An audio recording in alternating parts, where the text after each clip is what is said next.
파리 생제르맹이 포르투갈 천재 미드필더 영입 공식 발표를 눈앞에 두며 화제입니다. 이강인을 도울 수비형 미드필더 재능이 프랑스 무대로 향한다는 소식에 팬들의 관심을 받고 있습니다. 유럽 축구 이적 시장 전문가 파브리시오 로마노는 1일 주앙 네베스의 PSG행 발표가 임박했다. SL 벤피카는 이미 서명을 마쳤고 네베스는 메디컬 테스트를 마쳤다라며 이적료는 옵션 포함 7천만 유로 약 1,000억 원 수준이다라고 밝혔습니다. PSG는 수비형 미드필더 영입에 진심이었습니다. 로마노는 PSG는 몇 주간 협상 끝에 두 번째 계약을 체결하게 됐다라며 벤피카와 협의는 꽤 오랜 시간이 걸렸다. 올 시즌을 앞두고 PSG는 네베스와 계약에 서명할 예정이다. 그는 2029년 6월까지 PSG와 함께할 것이라고 설명했습니다. 심지어 PSG는 네베스 영입을 위해 선수 한 명을 계약에 포함했습니다. 로마노에 따르면 헤나투 산체스는 벤피카로 임대되는데요. PSG는 미드필더 한 명에 거금을 벤피카에 내주고 네베스를 품는 셈입니다. 네베스는 포르투갈 최고의 수비형 미드필더 재능으로 통합니다.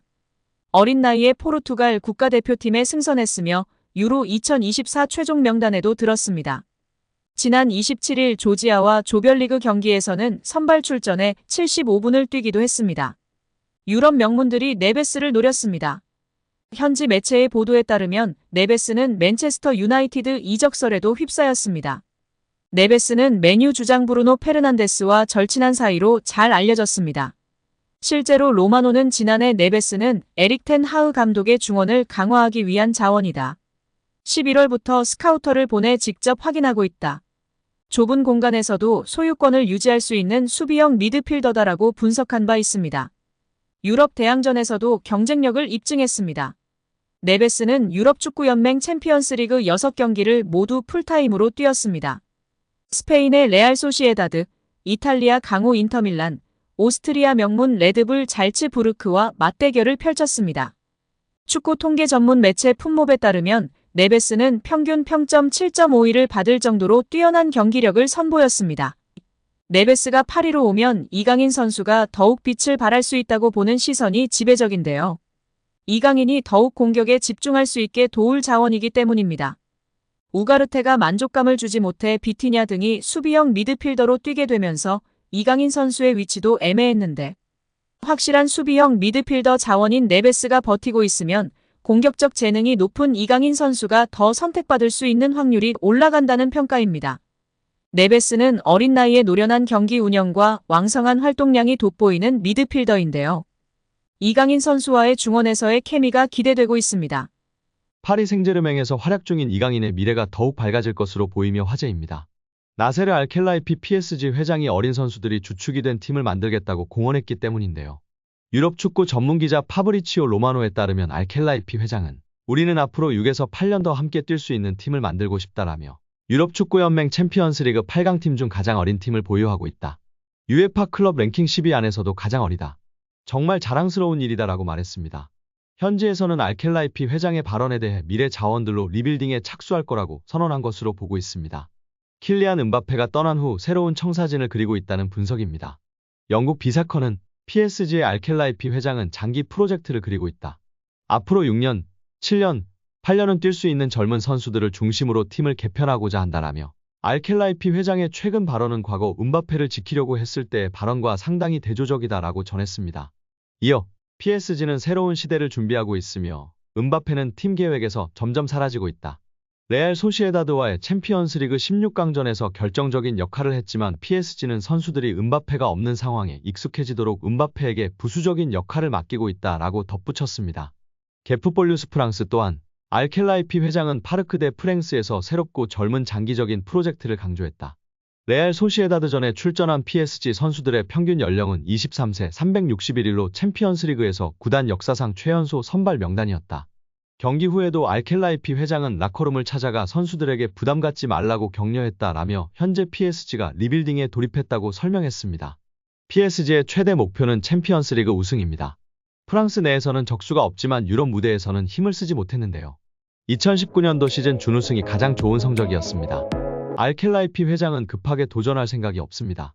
시간이 조금 걸리더라도 미래를 보장할 수 있는 선수들로 팀을 만들어 계속 도전하겠다는 입장입니다. RMC 스포츠에 따르면 알켈라이피 회장은 선수들은 매 경기 승리를 원하지만 현실적이어야 한다. 우리는 팀을 구성하는 과정에 있으며 선수들 대부분이 어리다.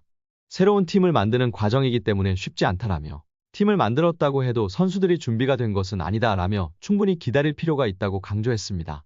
회장이 직접 젊은 선수들로 개편하겠다는 뜻을 밝힌 만큼 이강인의 미래도 좀 더 밝아질 것으로 기대되고 있습니다. 2001년생 이강인은 얼마 전 23번째 생일을 맞았습니다.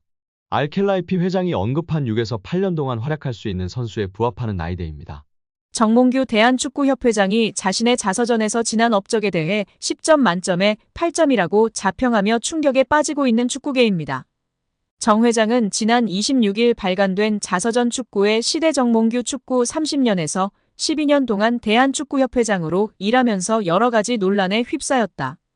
잘못된 판단에 대한 질책도 있었고 오해에서 비롯된 공격도 있었다며 때로는 아프게 반성한 적도 있었고 간혹은 악의에 찬 왜곡에 서운한 적도 있었다고 밝혔습니다.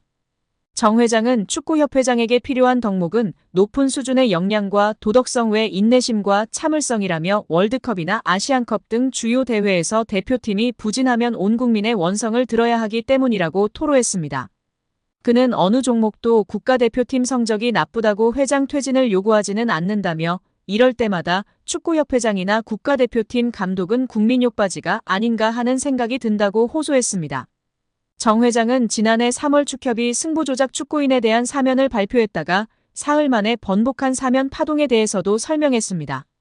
정 회장은 카타르 월드컵에서 16강 진출에 성공한 뒤 한국 축구를 위해서 새로운 전기를 만들고 싶었다며 과거의 잘못으로 징계받았던 축구인들 가운데 충분히 벌을 받은 이들에게 한국 축구의 미래를 위해 동참하고 봉사할 기회를 주면 좋겠다는 의견들이 있었다고 말했습니다. 이어 협회의 사면 결정에 대해서 팬들과 언론이 강하게 반대했다. 반대의 강도는 상상하기 힘들 정도로 셌다며 용서하지 못하는 자는 사랑도 못한다고 지적했습니다. 그러면서 요즘은 아이돌도 학창시절의 학원폭력 논란으로 퇴출되는 세상이다며 나는 승부조작 사태를 직접 겪었기에 이때의 구체적 정황을 자세히 알고 있는 사람 가운데 한 명이라고 할 수 있다. 외부에 알려지지 않았던 내막도 알 만큼 알고 있다. 이런 사건의 성격상 완전한 적발과 척결은 있기 힘들다고 주장했습니다. 정 회장은 승부조작을 한 선수들을 축구계에서 단절시키는 것만으로 어른들의 책임을 다했다고 하는 것은 위선적 측면이 있었다며 결과적으로 사면심사위원회의 판단과 일반 팬들의 눈높이에 큰 차이가 있었다. 사면을 고민했던 진위를 제대로 전달하지 못한 아쉬움이 있다고 했습니다. 정 회장은 또 누군가 내 임기 도중 이뤄냈던 업적에 대해 점수를 매겨보라고 한다면 10점 만점에 8점 정도는 된다고 대답하고 싶다며 나는 점수에 상당히 박한 편이라 내가 8점이라고 하면 상당히 높은 점수라고 평가했습니다. 이 소식이 전해지자 축구팬들은 뒷목을 잡고 쓰러지기 일보 직전인 상황입니다. 클린스만도 혼자 딴 세상에서 저도 웃고 이상한 소리만 하더니 역시 클린스만을 낙하산으로 뽑은 정몽규 아니랄까봐 혼자만의 세상에서 말도 안 되는 자평을 하고 있습니다. 특히 객관적인 절차를 무시하고 적절히 대표팀 감독을 선임하지 않은 것에 대한 문제인식이 전혀 없어 더욱 우라통이 터지고 있습니다. 문체부 감사와 국민청원의 심판을 받아야 하며 사과할 것이 아니라 진정한 사과는 사퇴입니다.